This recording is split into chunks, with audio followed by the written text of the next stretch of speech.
Bonjour les amis. Le 3.5 V6 est parfois gênant en raison de son ralenti difficile. La raison en est une fuite d'air à travers les joints du collecteur d'admission. Jusqu'au second semestre 2013, les M276 et M278 étaient parfois alarmants en raison de l'apparition de bruit au démarrage d'un moteur froid. La cause a ensuite été identifiée et corrigée. Les tendeurs de chaîne ne retenaient pas l'huile et la chaîne s'est desserrée.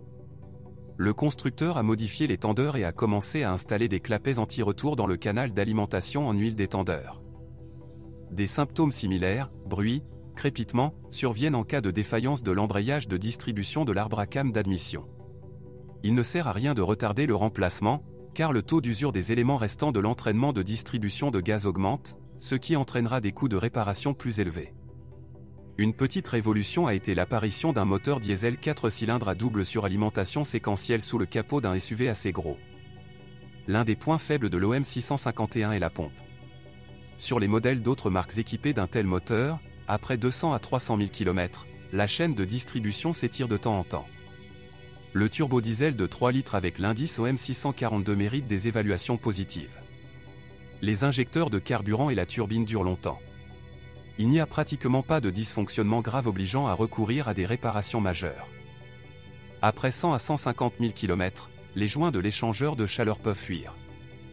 Le capteur de débit massif d'air pourrait bientôt tomber en panne. À kilométrage élevé, la suie s'accumule sur les volets du collecteur d'admission. Par la suite, il commence à se coincer et les tiges d'amortisseurs en plastique peuvent se briser. Le système Bluetech, qui a été doté des versions à avant-axe de l'OM 642 d'une puissance de 249 chevaux, suscite le plus de commentaires.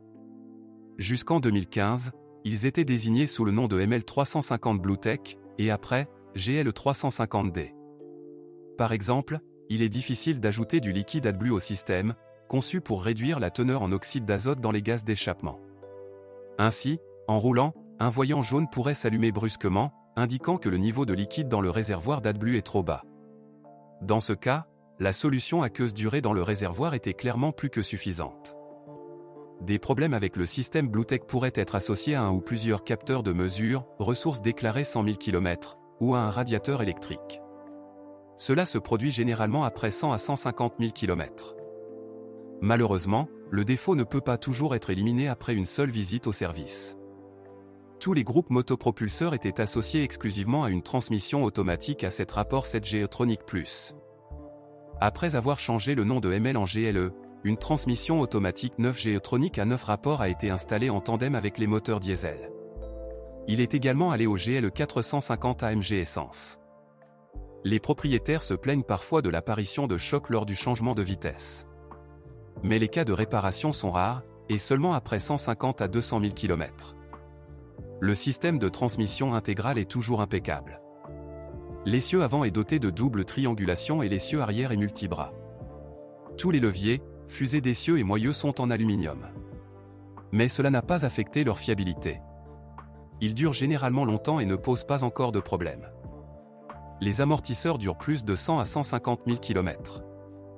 La suspension pneumatique hermétique était disponible moyennant un supplément. Il permet d'augmenter la garde au sol de la base de 202 mm à 255 mm. Dans la version avancée avec le pack-on et off-road, la limite est encore plus élevée, 285 mm. Dans ce cas, la profondeur du gué à franchir sera de 600 mm. Les ressorts pneumatiques avant sont bien protégés et doivent donc rarement être remplacés. Cependant, les propriétaires de voitures à suspension pneumatique se plaignent parfois de bruit de connement provenant de l'essieu avant. Les vérins pneumatiques en sont responsables, un défaut de conception. Les ressorts pneumatiques arrière ne sont en aucun cas protégés. Par conséquent, ils abandonnent après 100 à 150 000 km. La direction utilise la direction assistée électrique ZF. Pour fixer le rail, le fabricant a utilisé des boulons en aluminium, qui se brisent ou se coincent avec le temps. Par la suite, Mercedes a organisé une campagne de service pour remplacer les boulons défectueux par des boulons en acier. Assez souvent, les propriétaires de Mercedes ML GLE se plaignent de phares anti-brouillard, notamment avec l'éclairage à LED. Cependant, le problème est également typique des voitures d'autres marques équipées de phares à LED. L'optique arrière suscite également des critiques. L'humidité pénètre dans les lumières et les LED s'éteignent. Souvent, il peut être restauré après nettoyage et soudure. Après 100 à 150 000 km, les tiges de suspension se dégradent ou se cassent. En conséquence, l'angle des phares est perdu et s'il y a une suspension pneumatique, des erreurs d'air apparaissent où la suspension devient rigide. Les tiges doivent être nettoyées ou remplacées. Il est souvent nécessaire de mettre à jour l'essuie-glace du haillon. Au point d'attache, l'aluminium s'oxyde et se détériore. Au fil du temps, les capteurs de stationnement arrière et l'éclairage des seuils de porte s'usent. Il y a aussi des plaintes concernant la qualité de l'intérieur. Par exemple, le volant se décolle et le montant du conducteur grince. De plus, le panneau avant ou le mécanisme du siège conducteur peuvent grincer.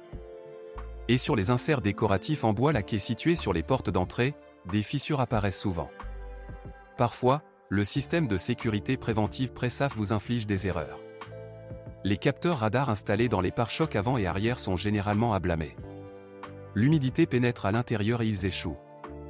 Il existe également des dysfonctionnements dans le fonctionnement du système d'éclairage intelligent ILS. Après 100 000 km, du gel de silice situé au fond du vase d'expansion pénètre parfois dans le système de refroidissement. Le gel de silice obstrue le radiateur du chauffage, ce qui entraîne des problèmes de chauffage de l'intérieur. Pour éliminer le défaut, vous devez rincer le système ou remplacer le radiateur de chauffage. Pour le remplacer, vous devez retirer le panneau avant. Si vous connaissez d'autres dysfonctionnements de modèle, assurez-vous d'en parler.